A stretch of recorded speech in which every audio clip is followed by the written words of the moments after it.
Hi, everyone, and welcome to this week's lecture on image preprocessing. And so today we're going to discuss preprocessing of satellite images.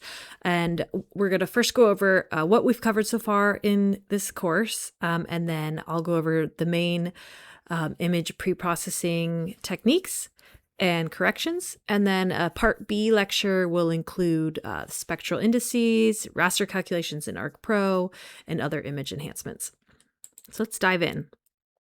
Over the past 4 weeks, we've built a strong foundation in the principles of remote sensing. We began by exploring what remote sensing is, its history, and the many ways it's used to study the Earth's surface.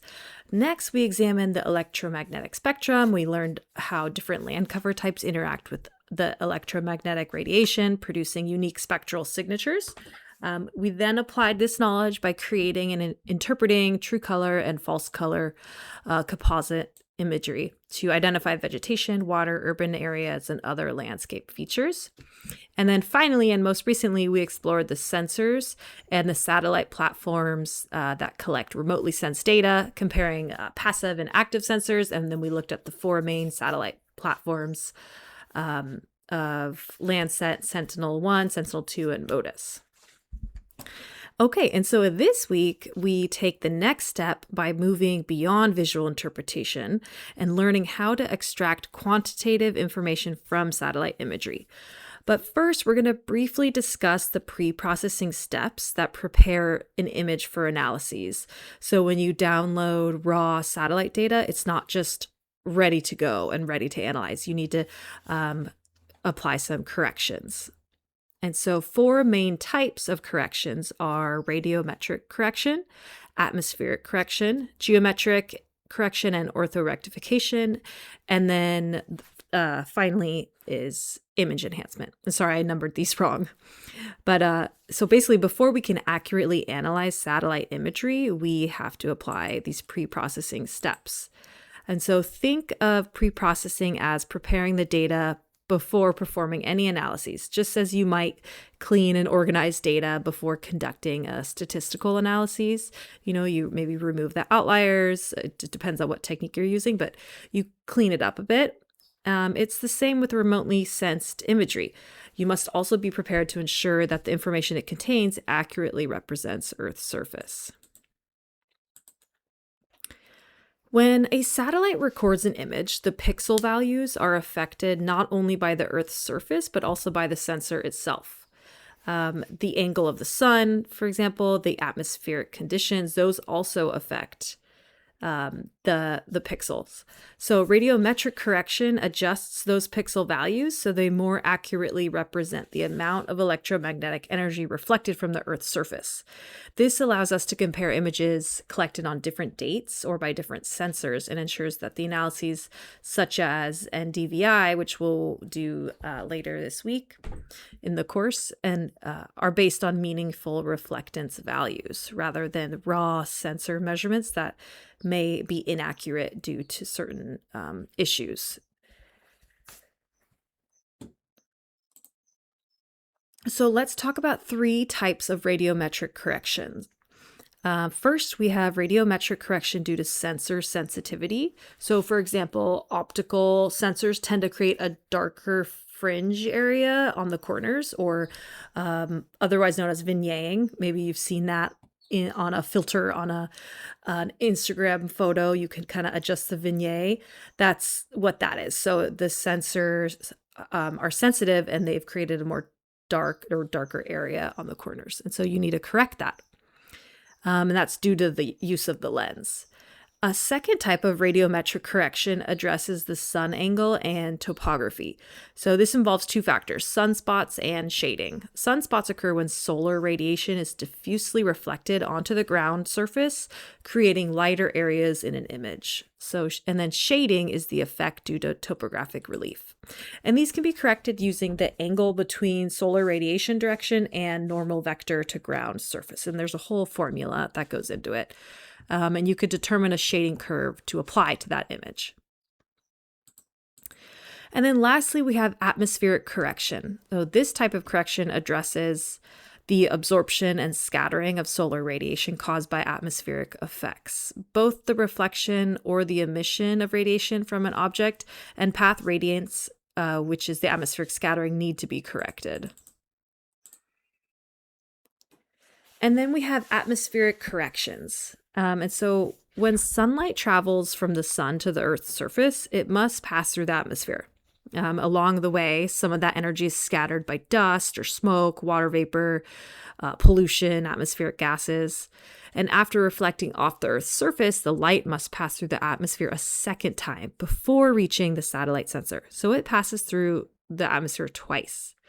As a result, the sensor records not only the energy reflected from the ground, but also additional energy introduced by the atmosphere.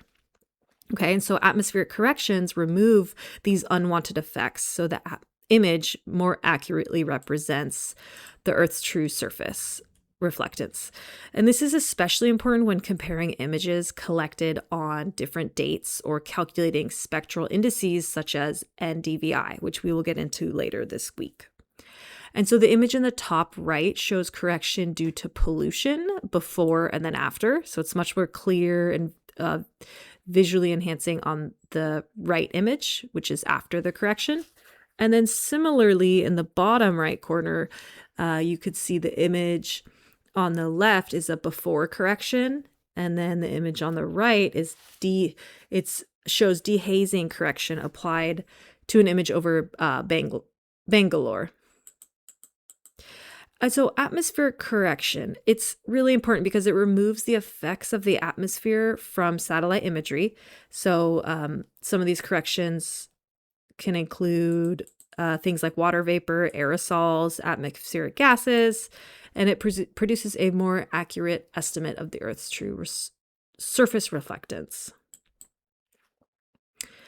And then the third type of correction is geometric correction and orthorectification. And so satellite images can also contain positional distortions caused by Earth's curvature, terrain, sensor angle, or satellite motion. And so it's not so much the pixel values as it is a geometric correction, which aligns the image to real-world coordinates. And so while orthorectification uses elevation data to remove distortions caused by variations in terrain. So these corrections ensure that features appear in their correct geographic locations and allow multiple images to be accurately compared over time. And so together, geometric correction and orthorectification ensure that every pixel is in the right place. And so we're going to now watch a quick 5-ish minute video of me demonstrating orthorectification in Arc Pro. So I have here a multispectral band image, so I'm going to zoom to that layer.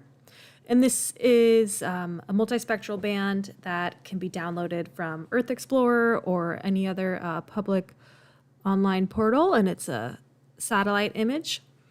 And we are going to New Zealand today. You can see here that it looks quite like the base map. So I have the multispectral band image and then the base map, but it looks slightly off, as if it could be georeferenced to better increase the accuracy of this image. And so to be sure that it's off, you can go to imagery up at the top. Make sure multispectral band is selected. And actually, we're not going to go to imagery. We're going to go to raster layer. And sometimes I don't even have all the ribbons memorized. So that's okay to just click through until you find the icon that you want. So I want the swipe button. And I want to zoom in. And I'm just going to swipe down the multispectral band and see if it matches up with our base map. And it doesn't. It looks as if it's slightly off. So if I go to something that's more distinct, like this airport runway, I could zoom in and swipe down, and you could see the runway is way off. Oh, it just loaded. So you could see the runway in the multispectral band is way more north than the runway on the base map. So this needs to be either georeferenced or orthorectified. Today, we're going to use our first geoprocessing tool of the class for a raster layer. And we're going to do that by go to imagery. and then select raster functions. And I already have it typed in, but you could see that there's many raster functions here that come with ArcPro. We're going to look for geometric. Go ahead and click it. So in order to orthorectify a single satellite image, it's important to know what orthorectification does, and what we're doing in this process, and also what is required in order to orthorectify an image. So orthorectification is the process of stretching an image to match the spatial accuracy of a map by considering location, elevation, so DEM data, and sensor information. So to ortho-correct a raster dataset, you must have the following parameters. The raster must have rational polynomial coefficients, which is what we call RPCs, associated with it. And I'm going to demonstrate how to check whether RPC data is included in your raster data set. So navigate to the catalog and where you added the satellite imagery. So I know it's in this folder. So now you want to go to this folder in the Windows Explorer. So I'm going to click open my Windows Explorer, and I'm going to navigate to that same image rectify folder. Okay, so it's right here. And here's all my data, and there's a lot more files here than in ArcPro. But what we're going to look for is a file with the extension type .rpb. And so that right here is our rational polynomial coefficient file. So that first criteria is checked off. And then we also need a DEM model. So I also have a DEM of New Zealand, which I've provided resources where you can download DEMs from anywhere in the world. And that was, I think, in last week's exercise. And then you also need ground control points, which we call GPCs. And ground control points are a series of known X and Y coordinates that link locations on the raster dataset with locations in the spatially referenced data. So we have these with the DEM and the multispectral band satellite data. So we're going to run the geometric raster tool. So over here we want to select the multispectral raster, and then we want to use DEM, and then let's select the DEM from the contents pane. Check the geoid option if the DEM is in orthometric height, and then click OK or create new layer.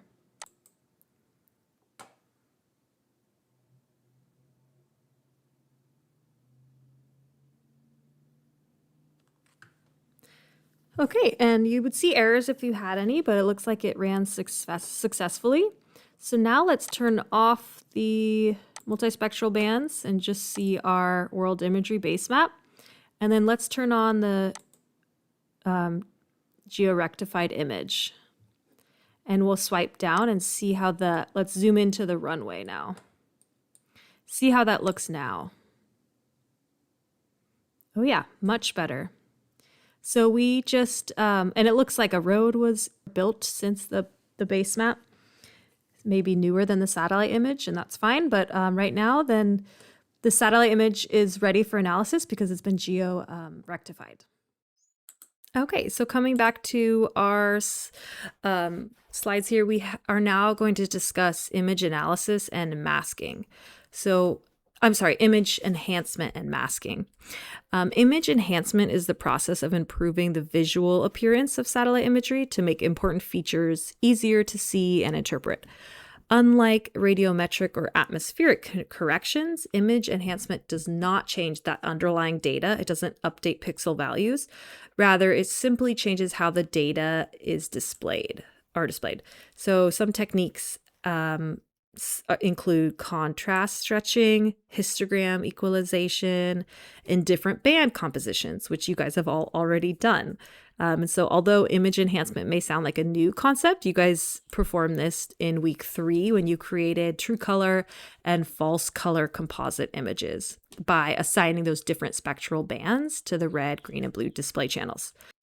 And another common image enhancement technique is contrast stretching, which we have not done yet, but it expands the range of brightness values in an image. And so the key takeaway here is that image enhancement improves how an image looks, it does not change the information contained within the image. Its purpose is to make satellite imagery easier for humans to interpret, which we've done in previous labs, and thus allowing us to more effectively identify and analyze features on Earth's surface. You could see in the image on the slide here, the left is low contrast, and then after stretching it, it's much more visually effective.